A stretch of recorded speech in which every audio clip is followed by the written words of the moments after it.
제가 군 복무 때 월급이 얼마 되지 않았지만 그 월급을 모아서 겨울에 입을 좋은 잠바를 샀습니다.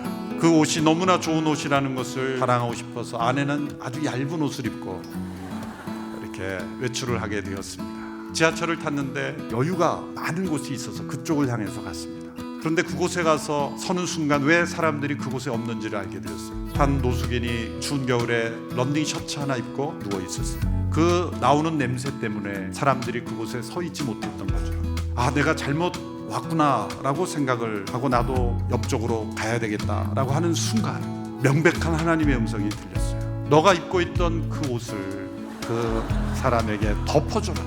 저는 이렇게 부인했습니다. 나는 하나님의 음성을 못 듣는 사람이잖아. 그리고 뒤로 돌았습니다. 부인하고 싶어서. 그랬더니 그 유리창에 그분이 더 잘 보이는 거예요. 그래서 제가 내리기 2정거장 전이었는데 기다렸다가 문이 열리자마자 덮어주고 그냥 뛰쳐나왔습니다. 사람들이 이상한 사람으로 볼까봐. 제가 저를 자랑하는 게 아니라 하나님의 음성이 때로 그렇게 뚜렷하게 들릴 수 있는 때가 있다는 거죠.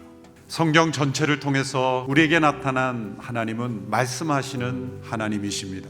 그 시대, 그 상황 속에 인격적으로 말씀하시는 하나님의 음성들로 구성되어 있다는 것이죠. 그 하나님이 우리 하나님이시라면 오늘 이 시대에도 각자의 삶의 형편 속에서 음성으로 들려주시는 하나님이심을 우리는 믿어야 합니다. 하나님의 음성 외에 4가지 음성들이 우리에게 있어요. 첫 번째는 사단의 음성이 분명히 있습니다. 두 번째는 옛 사람의 음성이 있어요. 또 세 번째는 세상의 음성이 있어요. 그리고 네 번째는 자기 자신의 음성이 있어요. 여러분, 사단의 음성은 가장 분별하기 쉬워요. 명백하게 나타난 하나님의 뜻에 어긋나죠. 세상의 음성은 헌신과 수고를 포기하도록 만드는 것이 세상의 음성이죠. 자신의 옛 육신의 음성은 이기적이고 자신의 육체의 욕망을 따라 행하게 하는 것이 옛 육신의 음성이죠. 그런데 사실 가장 분별하기 어려운 것 중에 하나가 새 사람을 따라 살아가고 있으면서 자기 자신의 음성과 하나님의 음성을 잘 구별하지 못하는 거예요. 누군가를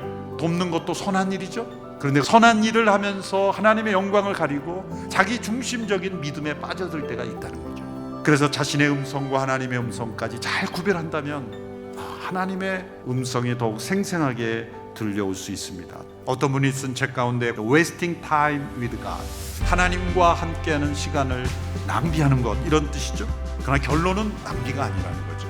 우리는 기도하는 시간, 아무것도 하지 않고 고요히 하나님과 나만이 가지는 고요한 시간을 낭비처럼 여깁니다. 끊임없이 무엇인가를 해야 생산적이라고 생각하지만 그것이 착각이다.